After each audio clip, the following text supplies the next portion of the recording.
Well, welcome to the latest edition of TV on the Net. I'm your host, Tom Vartanian. Today's show brought to you by AmeriQ Credit Union for every day, for everything, located next to Little Caesars at 3944 Route 281 in Cortland.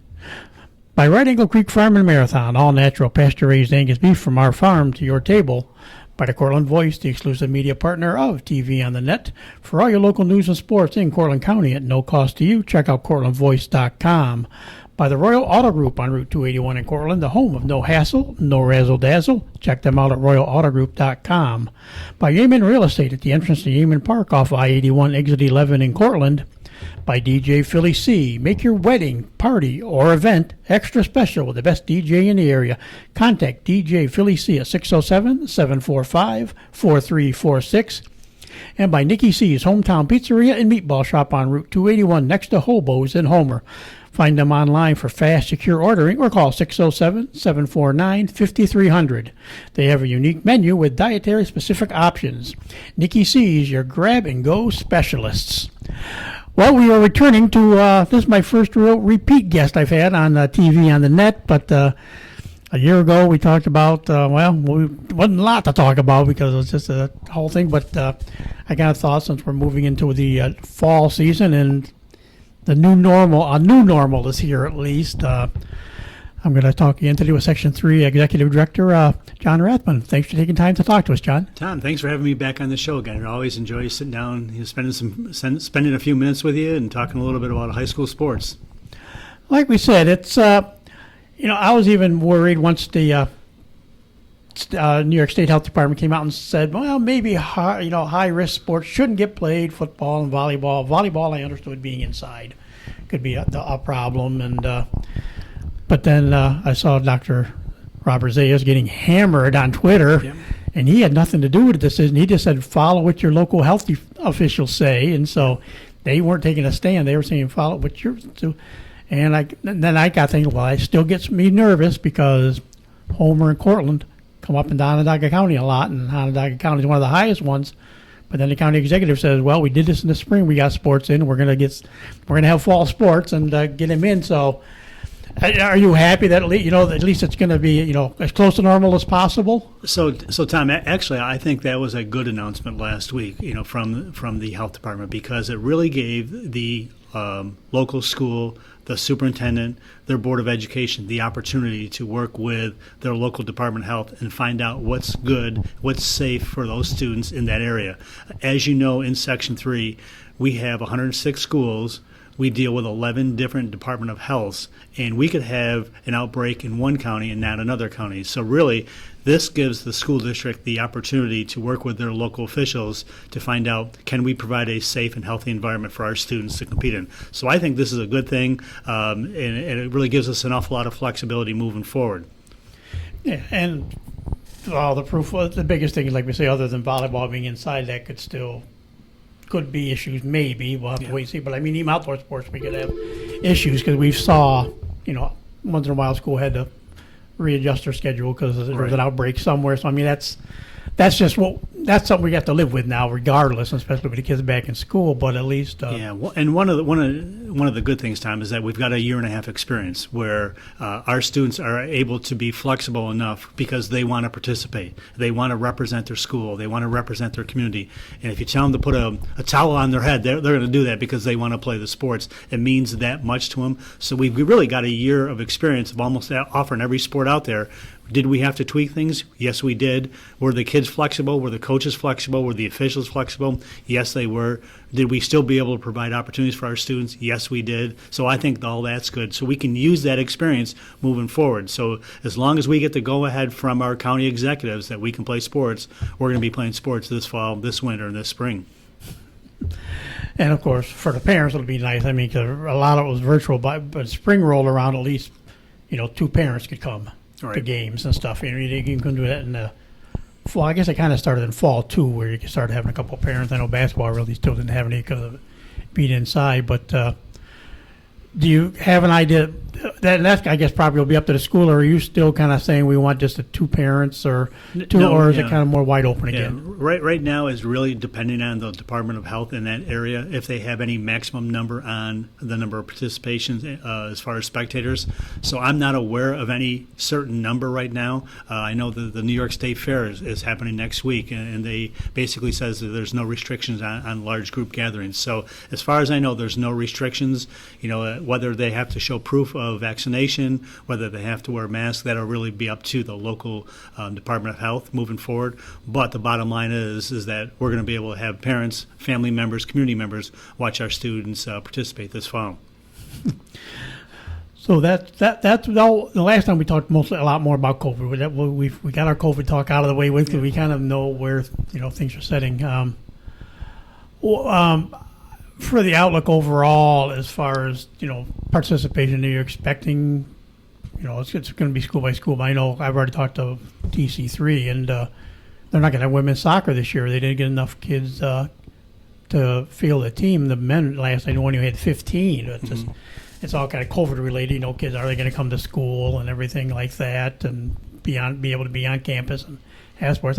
I'm assuming high school will be a little bit different probably as far as that's concerned. At least because the kids are supposed to be in school anyways. Yeah, I think there's a couple new issues that we're dealing with now that I probably never thought of. One was this new Delta variant that's out there and how that's going to affect our numbers moving forward.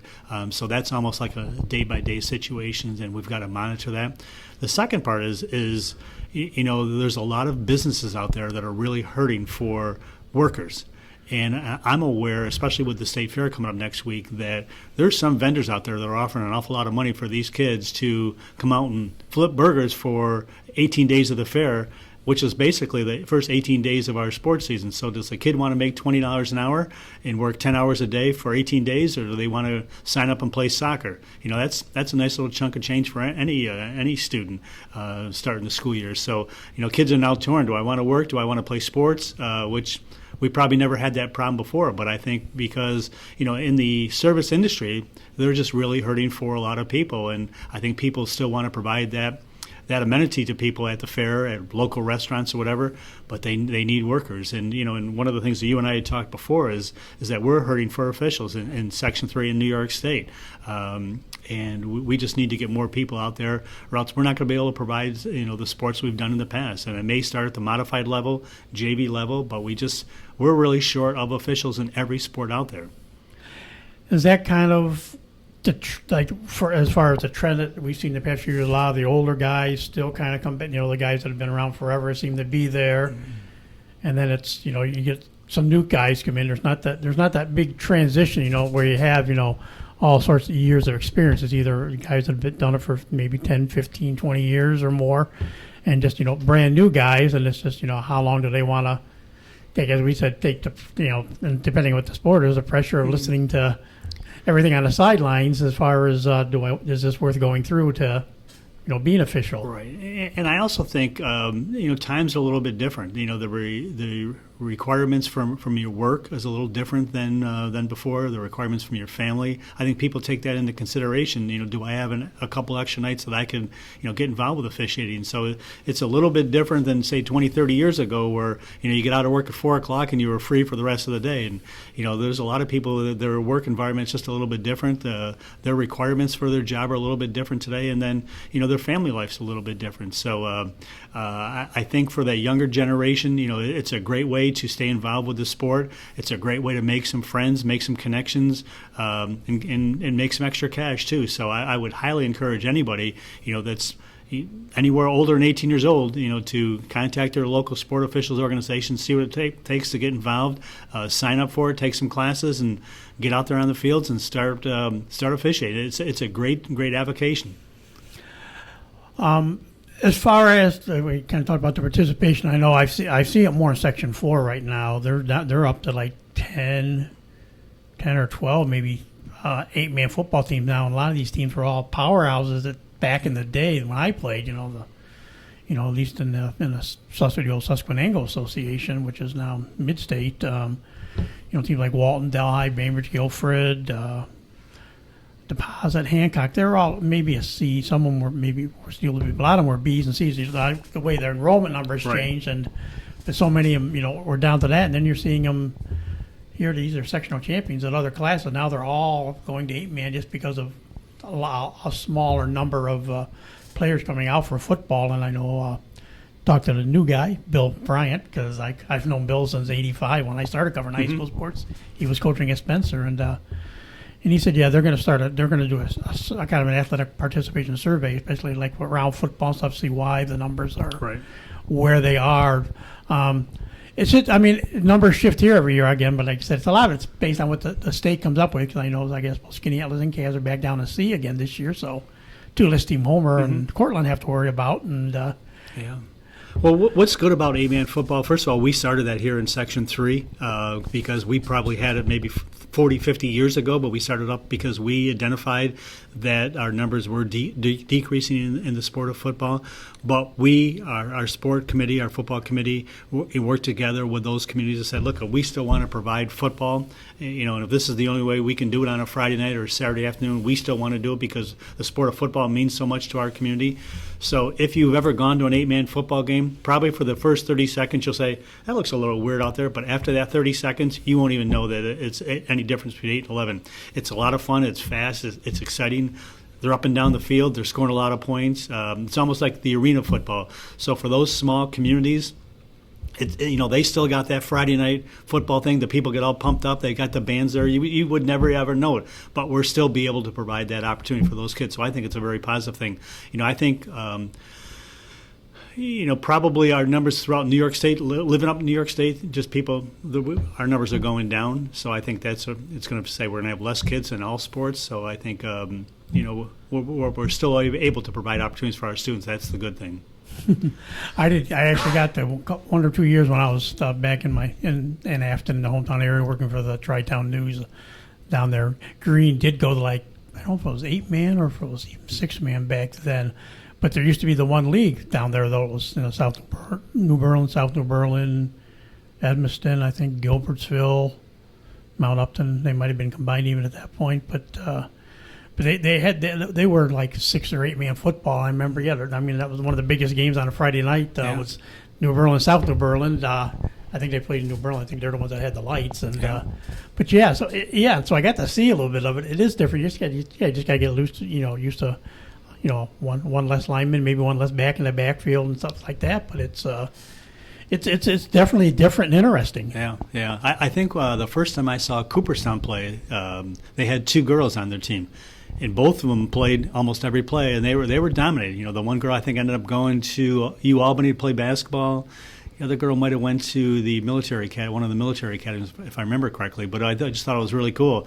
And the one girl was playing defensive end, and nobody was running that way. So which is good. So for that community, for all of our communities, it's still being able to provide the sport of football, and they still have that feel for that Friday night or Saturday afternoon. The community gets behind it, and the kids are still playing the sport. So I think that's really good stuff. I know one question. That's probably one. It's still probably going to stay up in the air forever and ever. But like Homer and a lot of Section 3 has now gone to fall volleyball. There's not as much as in the winter. But there's still the few schools that are holding out and still playing winter volleyball. Do you ever see that final move being made? Like there's not going to be winter volleyball in Section 3 anymore. It's gonna No, because I think right now we have still more winter schools playing volleyball for boys and girls than we do fall. But what's nice about that is that depending on whatever the school size is or their availability for gyms or whatever, and if it works for them in the fall, if it works for them in the wintertime, I think it's great. It's 2 separate entities, but we're still providing the sport of volleyball for both boys and girls within Section 3. I understand in the fall the larger schools have a number of kids that can do that, and I know some of the larger schools, those kids play fall volleyball and then they play winter basketball, so that's that opportunity. But for some of our smaller schools, there's just not an awful lot of opportunities for girls during the wintertime. They can either cheerlead, bowl, that's about it. So volleyball I think is very, very good opportunity for those students in the winter months for our smaller schools. That's what when I know like Homer made. I heard Cortland might be actually making a move here soon. There's more and more they're leaning towards the fact that they are going to go maybe to the fall. And I thought about that, like you said, there's not that much in the winter for the girls to do, Right. and now you're throwing that in there with tennis and field hockey and Cross country, and soccer. And soccer. Yeah. I was kind of like, man, it's really, that's where I know, especially at least my experiences with Homer, it's made a difference on who's going to play volleyball, who's going to play soccer. Mainly, Right. those are the two. Yep. That's the biggest where you saw swing and Mm-hmm. where the numbers went. But yeah, so that's why I just wondered if there was going to be any eventual direction as far as. Yeah. One of the other positive things about COVID from last year is, and we had to juggle those sports seasons around, but because we juggled them, we gave kids opportunities to play sports they may have never played before. I think I remember a story last year for the CNS football quarterback. They weren't playing football in the fall, so that student played golf in the fall. So then when football came around in the spring, he was playing football then, but he would have never played golf if that wasn't available to him in that time. So because we juggled those sports seasons, kids had the opportunity to play sports they've never done before in a different time of year, which was good. So we had kids play 4 different sports during the school year last year, which was pretty neat. Yeah, I know. I saw that at Homer, especially. You saw 2 or 3 soccer players came over and played football in the spring, and one of them was he ended up being the backup quarterback for the first game because the one other quarterback didn't have enough practices in, and he's a left-hander. He's really good. The only problem is he's the starting goalkeeper on the soccer team, and I talked to Coach P the other night, and he kind of said he wasn't sure yet. Xander wasn't exactly sure, but I have a feeling But I think he'd like to stay with football, but I got a feeling as good a soccer goalie he is, and his potential if he wants to play in college, I think probably soccer Right. goalie might work out better for him, and so we'll see which way he ends up going. But yeah, there were guys that were saying, yeah, this was fun. We didn't get to do this before, or so yeah, it was different. Yeah, it was a good experience for the students, so we encourage them. And the biggest thing about last year too, I don't know if it was a good thing for because of COVID, but fall too kind of filled that long gap between the end of basketball season and the start of the spring season with weather. Yep. You really didn't have to worry about the weather, Yeah. and like for football and some sports, anyways. Yeah, but I just think that's another example on how our students adjusted to whatever the situation may be. So moving forward with this new Delta variants or whatever, I think we're prepared because we've had that experience from the past year. Let's see what the problem is. Identify it, and then how can we get by that? So I think we've got that experience from the past year, and I think moving forward this year, it's going to help us moving forward. I know fairly recently the New York State Public High School Athletic Association had the Central Conference. They had their big meeting and stuff, and one thing they talked about was reclassification in football again, or if nothing else, adding another class, more like a class AA or AAA now or something, just for some of the bigger schools. Do you see that being a big effect up here in So this county? right now, football wouldn't be part of that consideration, but they're talking about adding a 6th class for the sports that have over 500 schools that participate in it. And football doesn't have that right now, but for the sports of like soccer, basketball, baseball, softball, those are the sports that have effect. I think the initial part of that is having the discussion to see how that would affect our member schools within Section 3 and see if we would support that. There's an awful lot that goes into those kind of discussions, but I think it's healthy that we do have that discussion and we can go through our athletic council and figure out whether we want to support that, whether we don't want to support that. And then bring our vote to the executive committee at the state level, and what's in the best interest of Section 3 and what's in the best interest of the state association for providing opportunities for our students. Of course, we had a new look Carrier Dome now, which of course everybody loves talking about. Their playoff games up there and stuff. But you see, and now at least with the college coming back open again, and hopefully students on campus and guests, visitors can be on campus. Is that going to make things easier if we hopefully get back into sectional tournament play this year? That again, you're going to have, because really at the time, SUNY Cortland was kind of taken out of the equation. The OCC was taken out of the equation, Lemoyne, stuff like that, because in Syracuse they weren't really doing stuff on campus to see, again, another part of returning to normalcy that you'll have these turf fields available again for a lot of stuff. So normally, us as executive directors, we do our planning a good year and a half out. So we've been in communication with all the different colleges, all the different venues that we use in central, northern New York moving forward.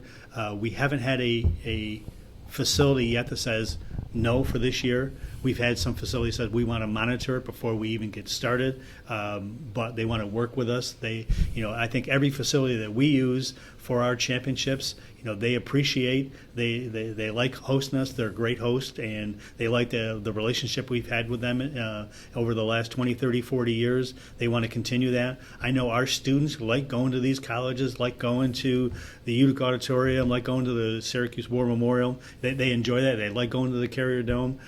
So that's a good experience for our students, and so we're planning on moving forward as long as everything is good, by the time we start sectionals. Speaking of Utica, there's going to be, they're back on track, I guess, for constructing another facility, more indoor facility right next to the Aud. Yep. And so, will that down the road, depending on how it's set up, will that be, another possible site for doing things? Yeah, and I've been by there. I've seen the steel beams. That's all that's there right now. But I think we would love to go back there. We've had a number of championships at the Utica Auditorium. We've had great experience. It's a great staff there. It's just a really nice venue. We'd love to go back there. If once this opens up, we would definitely consider that. And I think it's good for the schools that are in the Utica area, so they're not always driving to Syracuse, or they're not always driving to Cortland. And so let them have the 15-minute ride to Utica as opposed to a 45-minute ride to SUNY Cortland. Right. And as far as upcoming this year's, like we say, everything stays on, and then we get into actually having the state tournaments again this year. Any news on any maybe sports returning to Section 3 as the host for those state tournaments, or anything maybe new down the road coming up this year? So we always host football, and I'm not sure if this is the year we host cross country or if it's next year, but I know we're doing some regional football games with Section 4. I'd have to check my schedule. You're catch me on that one time. I wasn't prepared for that question, but I'd have to think about that. All right, yeah, 'cause I know. Stump me, Tom. Yeah, it doesn't happen too often. Well, I laugh because I think the fact that a lot of times you get Section 4 hosting stuff at SUNY Cortland, which is a Section 3 college technically, but Yeah.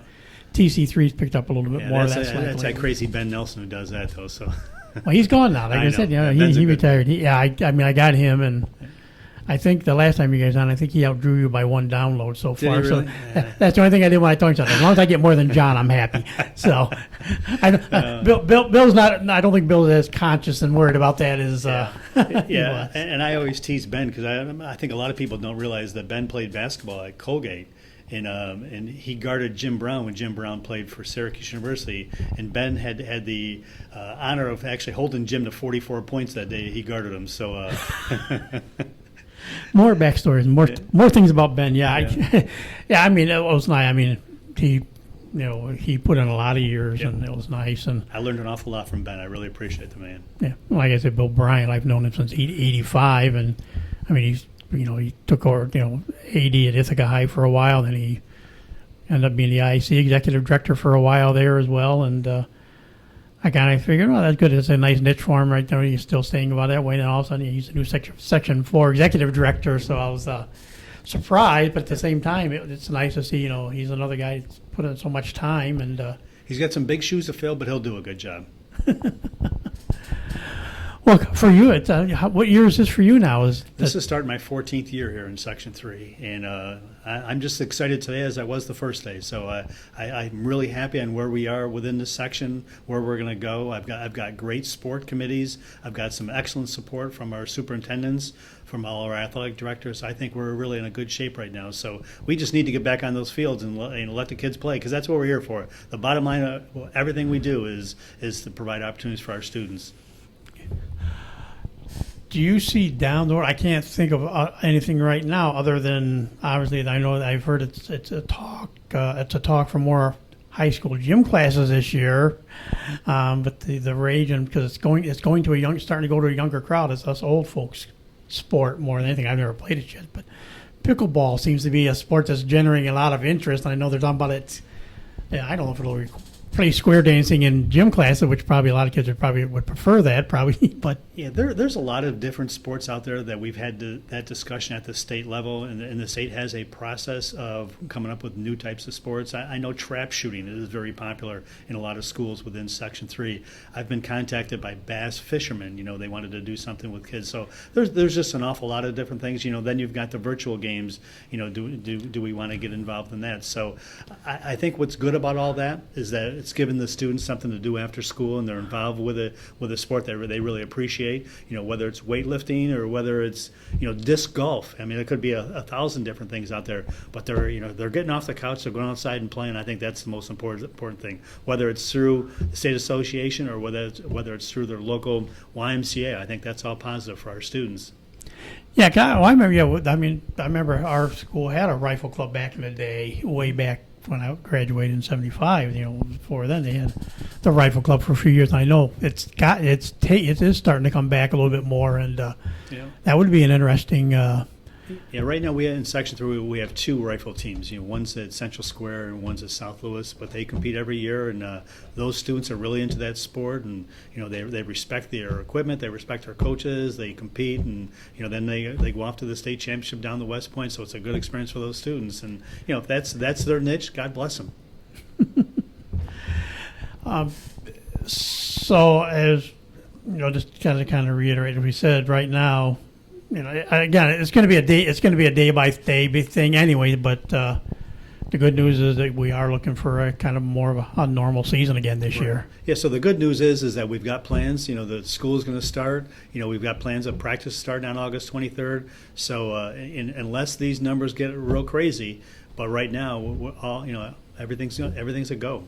And we only speculate on winter sports because that goes indoors. So we'll have to, again, that's another one where we just have to wait and see. But we'll just take a fall season and as much as a routine that the kids have had in the past. Yeah, well, we just need to be flexible, and we did it. So we've got a year and a half experience of doing that right now, and so we have that experience, and we're ready for it. And if we have to tweak it one way or another, we're going to do it. But the bottom line is. The kids enjoy it, and we enjoy it, and let's offer those opportunities for the kids.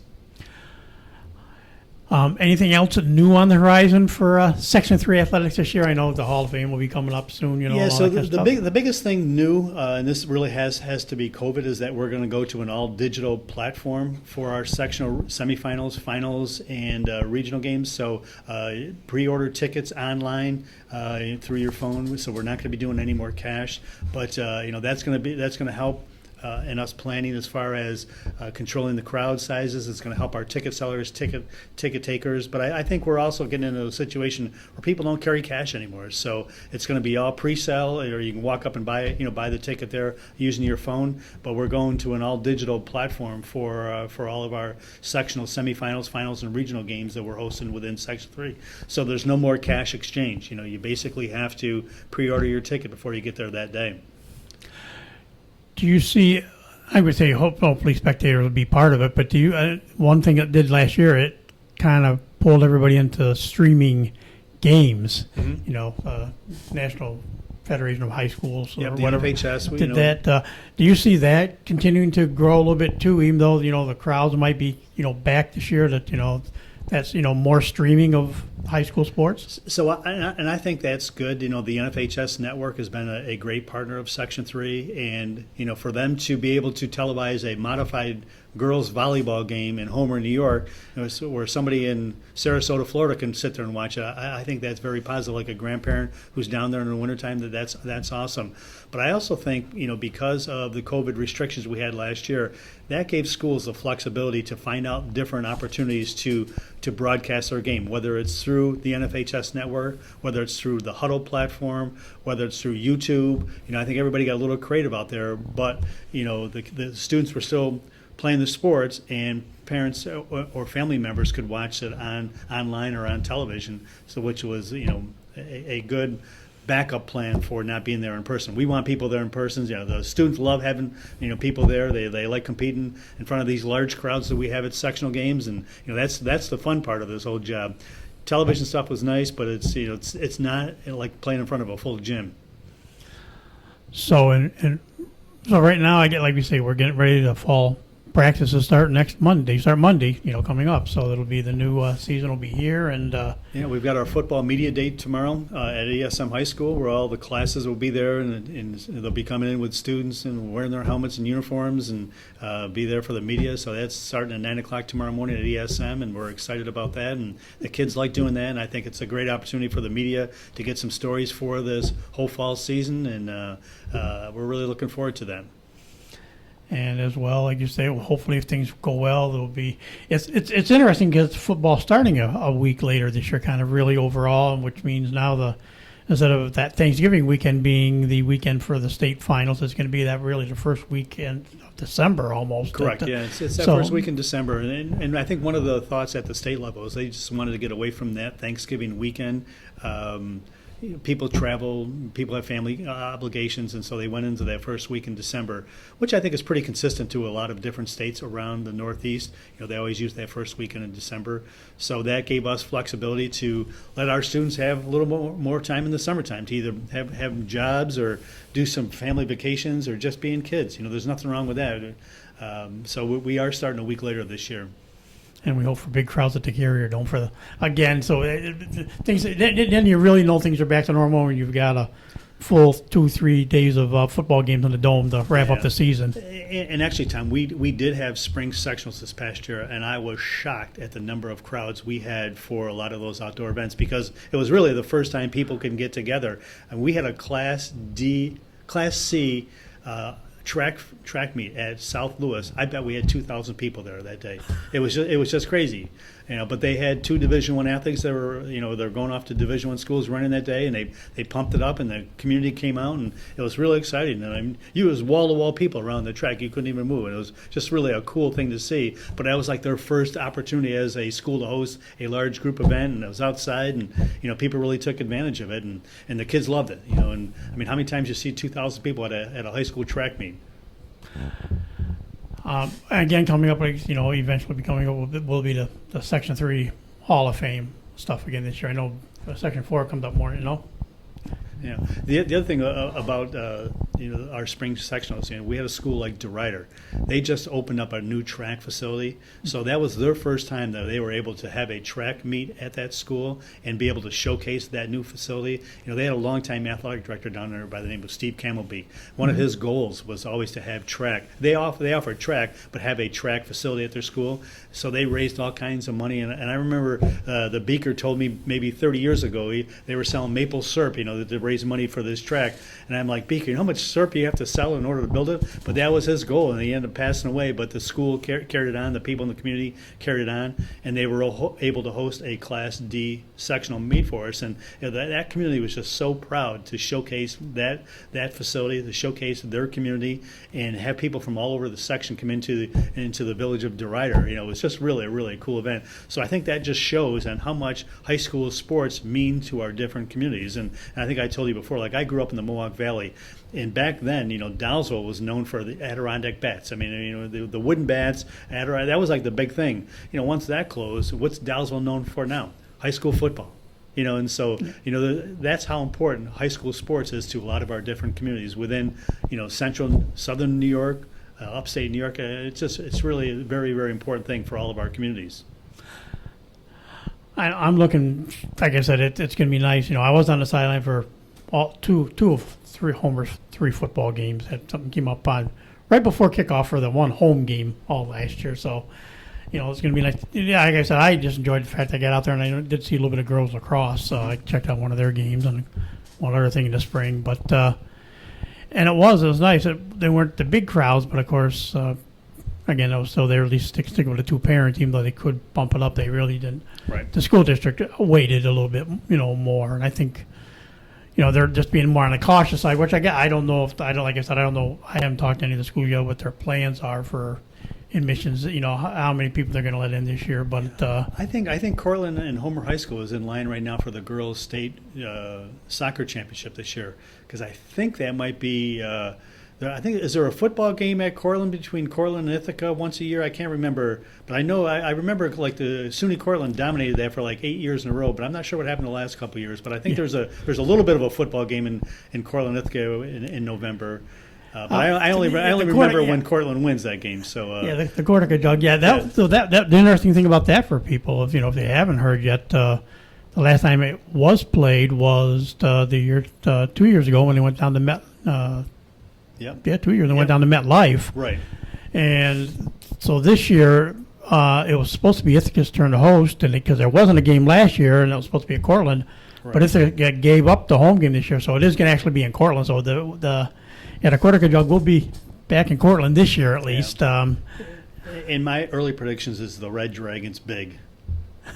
New coach from Morris, from former Morrisville coach Kurt Fitzpatrick. Yeah, that'll be. It's going to be fun.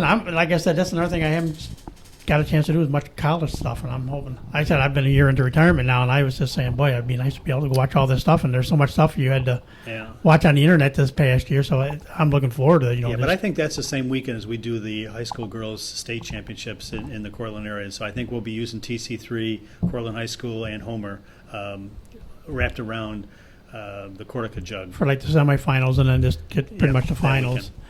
Yeah, well, they could get away with it because I think I've been there before when they've had something on both fields going on too, and actually for soccer too, if they didn't want to use the turf, they got I just don't call it the Jets fields because they do. SUNY Cortland plays a lot of soccer on those fields now, because they're probably some of the best soccer fields you can find that are grass anywhere. So so there's ways you could do it all with, but yeah, parking probably would not be the easiest to do with both those events going on at the same time. But you never know. No, you don't.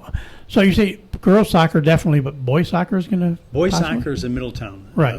That weekend. That's what I thought. But girls soccer. So I'm pretty sure that weekend they'll be using Cortland High School and Homer High School and TC3 to get the state championship in. And then last I knew, too, girls lacrosse had been a SUNY Cortland staple the last number of years, so that's still in place also. Yep. All right. Well, I won't keep you today. I can't think of a lot of other things unless we went back through your whole history of playing sports again and stuff. We don't want to do that. bore your listeners, so. But I appreciate it, Tom. I always enjoy spending some time with you. Like I said, yeah, it's good. And like I said, it'll be fun. Like I said, I just wanted to really get a chance to get an update on what really looked like what's going to happen this year in Section 3. And I'm glad you took time to talk to us again. Thanks for having me. And that'll do it for this edition of TV on the Net. Today's show brought to you by American Credit Union, for every day, for everything, located next to Little Caesars at 3944 Route 281 in Cortland, by Right Angle Creek Farm and Marathon, all natural pasture-raised Angus beef from our farm to your table, by the Cortland Voice, the exclusive media partner of TV on the Net, for all your local news and sports in Cortland County at no cost to you. Check out CortlandVoice.com. By the Royal Auto Group on Route 281 in Cortland, the home of no hassle, no razzle-dazzle. Check them out at RoyalAutoGroup.com. By Yeaman Real Estate at the entrance to Yeaman Park off I-81 exit 11 in Cortland. By DJ Philly C. Make your wedding, party, or event extra special with the best DJ in the area. Contact DJ Philly C at 607-745-4346. And by Nikki C's Hometown Pizzeria and Meatball Shop on Route 281 next to Hobo's in Homer. Find them online for fast, secure ordering or call 607-749-5300. They have a unique menu with dietary-specific options. Nikki C's, your grab-and-go specialist. So for my guest, John Rathbun, and yours truly, Tom Vartanian, thanks for listening, and we'll talk to you again soon.